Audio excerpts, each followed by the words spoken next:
जय हिंद दोस्तों, कैसे हैं आप सब। मैं आशा करता हूं आप सब मस्त होंगे, तंदुरुस्त होंगे और अपने पठन पाठन में लगे होंगे। आज हम बात करेंगे आरआरबी पैरामेडिकल एग्ज़ाम 2026 को लेकर, जिसका एग्ज़ाम आप लोगों ने 11, 12 और 13 मार्च को सफलतापूर्वक अलग अलग शिफ्टों में दे चुके हैं। हालांकि इसका आंसर की भी जारी कर दिया गया है और जब से आप लोगों ने आंसर की से अपना रो स्कोर मिला है तब से आप लोगों के मन में सिर्फ एक ही डाउट है कि डीवी के लिए सेफ स्कोर क्या रहेगा। एक बार बता दीजिए, कट ऑफ जोन वाइज क्या रहने वाली रहेगी और कैटेगरी वाइज कट ऑफ क्या जाने वाला रहेगी, नॉर्मलाइजेशन कितना देखने को मिल सकता है, किस शिफ्ट में कितना नॉर्मलाइजेशन बढ़ सकता है और किस शिफ्ट में घट भी सकता है। ये आज जानकारी आप हमसे मांग रहे हैं, तो आज इसी के ऊपर वीडियो बनने वाला है। तो वीडियो को शुरू से अंत तक जरूर देखिएगा, स्टेप बाय स्टेप समझने की कोशिश कीजिएगा। अगर चैनल पर पहली बार विजिट किया तो चैनल को सब्सक्राइब कर सकते हो, बेल आइकन दबा सकते हो। फिर बात करेंगे इसके हम बोनस अंक को लेकर के, किस प्रश्नों पर कितना बोनस अंक आपको देखने को मिल सकते हैं और कौन कौन से प्रश्नों पर देखने को मिलेंगे, एक शिफ्ट में कितना एवरेज प्रश्नों पर ऑब्जेक्शन लगाया गया है, क्योंकि ऑब्जेक्शन लगाने का लास्ट तिथि जो खत्म कर दिया गया था। अब बात करते हैं ऑब्जेक्शन के बारे में।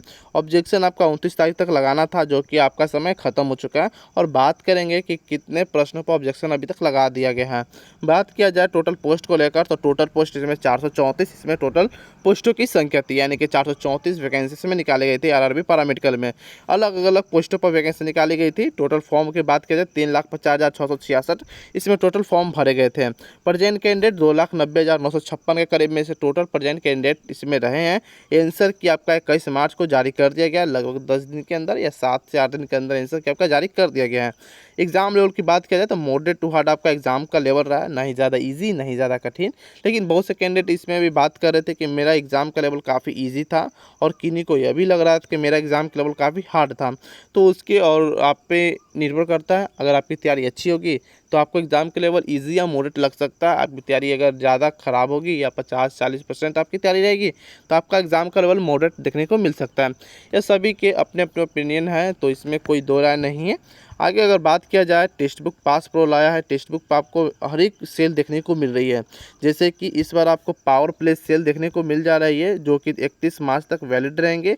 307 रुपये के टेक्स्ट बुक पास प्रो और text book pass pro max 351 रुपये में आपको देखने को मिल जा रही है। अगर आप किसी भी गवर्नमेंट जॉब की तैयारी करते हो, चाहे वो एसएससी, रेलवे, स्टेट लेवल या सेंट्रल लेवल की, तो उसका कट ऑफ क्लियर करने के लिए काफ़ी इंपॉर्टेंट हो जाते हैं मॉक टेस्ट को लगाना। तो मॉक टेस्ट लगाने के लिए विश्वसनीय प्लेटफॉर्म चाहिए, जिसमें काफ़ी ऐसे क्वेश्चन है जो हूबहू एग्ज़ाम से लड़ने की चांस बनती है। तो अगर मेरा आप कूपन यूज करते हो HOOD, तो आपको 12% का भी तुरंत डिस्काउंट देखने को मिल जाएगा। लिंक डिस्क्रिप्शन बॉक्स में, वहाँ से आप जाकर क्लिक करके परचेज कर सकते हो और अपनी तैयारी में चार चांद लगा सकते हो। बात किया जाए वैकेंसी डिटेल को लेकर, तो वैकेंसी डिटेल इसमें 434 टोटल वैकेंसी थी, जिसमें नर्सिंग सुपरवेंडेंट की बात किया जाए तो 272, डायलिसिस टेक्नीशियन 4 पोस्ट है, हेल्थ मलेरिया इंस्पेक्टर गेट सेकेंड का 33 पोस्ट है, फार्मास्टिक एंट्री गेट 105 वैकेंसी है, रेडियोग्राफी एक्सरे टेक्नीशियन 4 पोस्ट है, ECG टेक्नीशियन 4 पोस्ट और लैब असिस्टेंट ग्रेड 2 का 12 पोस्ट है। अगर जो सबसे अच्छा लेवल की बात किया जाए सैलरी के ऊपर, तो आपको लेवल 7 का सैलरी देखने को मिल जाएगा नर्सिंग सुपरवेंडेंट के, और बात भी हम इसी के करने वाले हैं। बात करते हैं टोटल किस आरआरबी जोन में कितने कैटेगरी में कितने फॉर्म आए हुए थे, उसके बारे में एक नज़र देख लेते हैं। अगर आपको देखना नहीं है तो आप आगे स्किप कर सकते हो, लेकिन जो बिगनर है उनको दिखाना काफ़ी इंपॉर्टेंट हो जाती है। जैसे कि आरआरबी अहमदाबाद में युवा में 5, SC में 2 और ST में 1, OBC में 2, EWS में 1। टोटल अहमदाबाद में 11 है, अजमेर में 10, बेंगलोर में 9, भोपाल में 9, भुवनेश्वर में 8। आप इसी प्रकार से सारा देख सकते हैं। वीडियो पॉज करके आप वीडियो रोक कर आप देख सकते हैं टोटल वैकेंसी आप कितना, किस कैटेगरी और किस जोन में कितना वैकेंसी दी गई है। चलिए आगे बढ़ते हैं। कोई भी डाउट यहाँ तक बचे तो कमेंट सेक्शन के माध्यम से बात कर सकते हो। बात करते हैं एग्ज़ाम एनालिसिस को लेकर। तो एग्ज़ाम 11 मार्च की बात किया जाए तो 11 मार्च की फर्स्ट शिफ्ट आपका हार्ड है, second shift moderate and third shift moderate to hard. 12 मार्च का first shift moderate, second shift moderate to hard and third shift hard पूछा गया था। 13 मार्च की बात किया जाए तो first shift hard, second shift moderate and third shift hard आपसे पूछा गया था। आई होप यहाँ तक सारा डाउट क्लियर हो चुका होगा। फिर भी कोई डाउट बचे तो कमेंट सेक्शन के माध्यम से आप हमसे पूछ सकते हो। अब बात आती है किन शिफ्टों में कितने अंक, कितने प्रश्नों पर ऑब्जेक्शन लगाया गया था। बात किया जाए 11 मार्च के फर्स्ट शिफ्ट में, तो 11 मार्च के फर्स्ट शिफ्ट में लगभग 10 से 11 क्वेश्चन पर ऑब्जेक्शन लगाई गई है। 10 से 11 क्वेश्चन पर ऑब्जेक्शन लगाई है, लेकिन कितना प्रूफ है अभी तक इसका डाटा मिल नहीं पाया है। सेकेंड शिफ्ट की बात किया जाए तो सेकेंड शिफ्ट में लगभग 6 से 8 अंकों पर प्रश्नों पर बोनस अंक लगाई गई है। थर्ड शिफ्ट में 5 प्रश्नों पर बोनस अंक लगाई गई है। ठीक है, अब बात करते हैं 12 मार्च को लेकर। तो 12 मार्च के फर्स्ट शिफ्ट में 10 प्रश्नों पर बोनस अंक लगाई गई है। सेकेंड शिफ्ट की बात किया जाए तो 13 प्रश्नों पर बोनस अंक लगाई गई है। और थर्ड शिफ्ट की बात किया जाए तो इस पर 11 प्रश्नों पर बोनस अंक लगाई गई है। अब बात किया जाए 13 मार्च को लेकर, तो 13 मार्च के फर्स्ट शिफ्ट में 5 बोनस प्रश्नों पर बोनस अंक ऑब्जेक्शन लगाई गई है। और सेकंड शिफ्ट में बात किया जाए, सेकंड शिफ्ट जो कि मॉडरेट है, इस पर भी आपको 9 प्रश्नों पर ऑब्जेक्शन लगाई गई है। थर्ड शिफ्ट की बात किया जाए तो थर्ड शिफ्ट में आपको लगभग 11 से 13 प्रश्न पर ऑब्जेक्शन लगाई गई है। आई होप यहाँ तक सारा डाउट क्लियर हो चुका होगा, किस प्रश्न पर कितना, उस हिसाब से आप समझ सकते हो।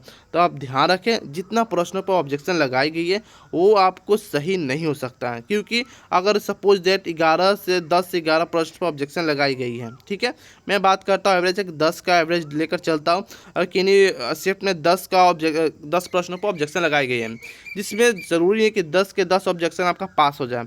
हो सके कि 2 पास हो या 3 पास हो, कोई गलत जो बच्चे हैं वह गलत डाटा दिए हों, तो ऐसा हो सकता है।